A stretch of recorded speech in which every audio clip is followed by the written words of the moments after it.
Obrigado, Sr. Presidente. Sr. Ministro das Finanças, eu penso que, e desculpe-me voltar a este tema, depois das questões colocadas pelos outros grupos parlamentares, o Sr. Ministro vir aqui dizer que houve uma questão de adjetivação e que esta questão foi grave, mas já está ultrapassada. Eu penso que Sérgio Sousa Pinto é um deputado do Partido Socialista, penso eu. E disse, esta questão do parecer jurídico é uma caricatura e é apenas uma caricatura gratuita. Mas eu tenho aqui uma outra frase, Sr. Ministro, penso que é da deputada Alexandra Leitão, que estará connosco aqui hoje no plenário, e penso que não está nem no PSD, nem no Iniciativa Liberal, nem no Chega, penso que está no Partido Socialista, e diz o que eu lhe vou dizer. Houve aqui uma contradição que revela falta de coesão e falta de solidariedade interna no Governo, e que o Governo tem que explicar. Não é o PSD que o diz, não é o Chega, não é a Iniciativa Liberal, é um deputado do seu Governo. E, portanto, eu acho que era o mínimo de decência vir hoje aqui a esta Câmara, ainda por cima com duas senhoras ministras, que uma disse que não por interesse de Estado, outra disse que não porque era confidencial. E veio o Sr. Ministro a semana passada e diz, não é nem não, é não existe. Sr. Ministro, isto não é a República das Bananas. Não é cada um diz o que quer, quando lhe passa pela cabeça, diz aqui no Parlamento o que quer. Mentir ao Parlamento é uma coisa grave. E mentir ao Parlamento, quando são chamados a prestar esclarecimentos, é uma coisa grave. Não, Sr. Ministro, não. O Sr. Ministro não veio esclarecer as mentiras, ou a falta de coesão, ou a falta de verdade das senhoras duas ministras. O Sr. Ministro veio quando dois partidos desta Câmara ameaçaram ir à Justiça pedir-lhe responsabilidades se não entregasse os documentos à Comissão de Inquérito da TAP.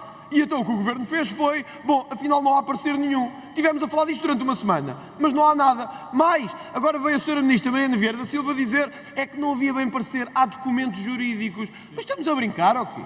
Estamos a brincar com o Parlamento? Estamos uma semana a discutir um documento que não existe e que o Sr. Ministro depois... O Sr. Ministro não se ria, porque os portugueses não se riem sobre isto. Os portugueses estão a pagar o seu salário, estão a pagar o seu, o meu e o de muitos que aqui estão. Não se ria sobre isto. E, portanto, eu acho que para que o levemos a sério hoje, ou termos receio que a seguir ao que o Sr. Ministro diga, a Sra. Ministra venha dizer uma coisa completamente diferente.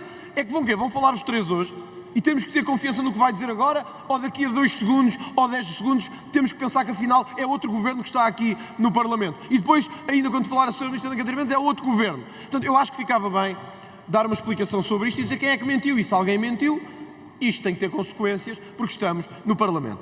Mas eu aproveito, Sr. Ministro, para lhe perguntar se agora o Governo reconhece a aldrabice que fez com as pensões no final do ano passado. E eu acho que agora era o momento de o fazer. Que era quando disseram que afinal iam ser atualizados ao valor da inflação, que ninguém ia perder rendimentos.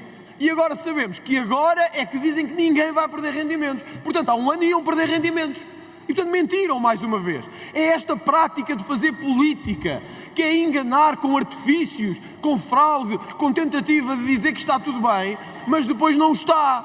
E depois, Srs. Deputados, não podem dizer que não nos comportamos e depois vocês portam-se como uma claque de futebol. Vocês são uma claque de futebol.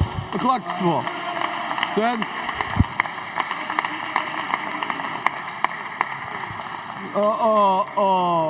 Sr. Deputado Porfírio Silva, arranje um cascol do Belenenses e vá para lá gritar.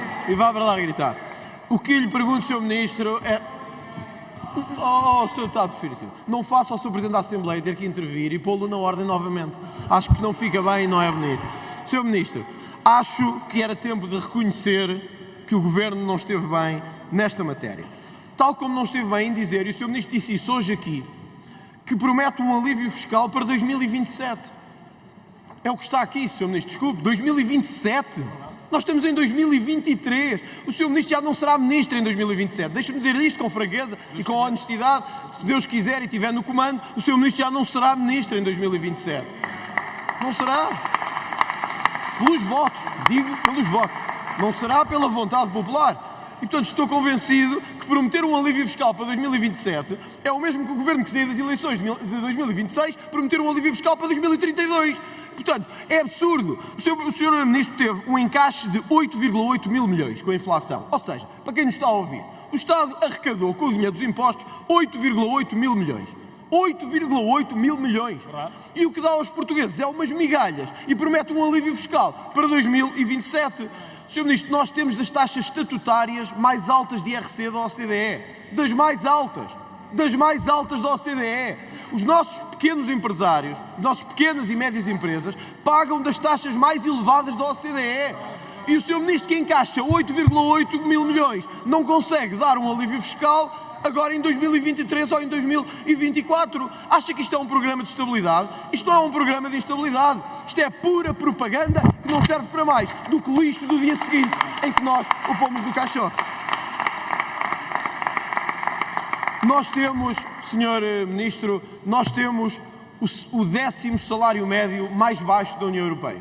E quem nos está a ver percebe bem isso. Sabe o que é chegar ao fim do mês, comparar com os seus congêneres de Espanha, de França, de Itália, da Alemanha, da Polónia e termos o 10º mais baixo da União Europeia? Como é que o Governo, num ano em que encaixa tanto dinheiro, porque resiste a baixar o IVA, porque resiste a baixar o IRC, porque resiste a baixar o IRS, porque as famílias estão cada vez mais afogadas em impostos, como é que o Sr. Ministro permite que tenhamos o 10º salário mais baixo da União Europeia? Se sente bem com isso? Se sente bem com isso, este é o programa que tem para apresentar. E por isso, Sr. Ministro, não pode sair daqui sem nos esclarecer isto. O Governo vai permitir ou não a atualização da dedução específica do IRS? E isso é que era a sério, não era a conversa da propaganda que aqueles senhores nem sabem de que é que estão a falar. Era a sério. Era, vai ou não permitir a atualização da dedução específica do IRS? Primeira questão. Segunda questão, vai ou não permitir... Eu sei que isto custa, mas têm que ouvir. Eu sei que custa, mas têm que ouvir. Eu sei que custa, mas têm que ouvir. Peço licença. Os senhores deputados têm de fazer o favor de deixar o orador fazer a sua intervenção. O orador caminha para a quadruplicação do tempo que lhe está atribuído. Faça favor. Sr. Presidente, eu avisei-vos que ia acontecer. Vocês não tomaram por certo. Sr. Ministro das Finanças, esta pergunta é importante que fique respondida hoje. Vai ou não o Ministério das Finanças permitir a atualização do tempo, a recuperação do tempo de serviço integral dos professores? É que estamos com nova greve, novas escolas paradas e os senhores em cima de uma maioria absoluta que acham que vos vai salvar de tudo. Deixe-me dizer-lhe uma coisa, Sr. Ministro. A decisão será sempre do Presidente da República. Não é sua, nem minha, nem desta Casa. Mas não bastam recados do Presidente da Assembleia da República para impedir que esta Casa seja dissolvida. Porque se o Sr. Ministro não responder aos problemas das pessoas, se não responder aos problemas de quem neste momento não consegue pôr comida na mesa, ter salários decentes e aceder ao Serviço Nacional de Saúde, então esta Assembleia não terá sido só bem dissolvida. Era um dever do Presidente dissolvê-la, mandar-nos para casa e voltarmos com uma maioria reforçada neste Parlamento.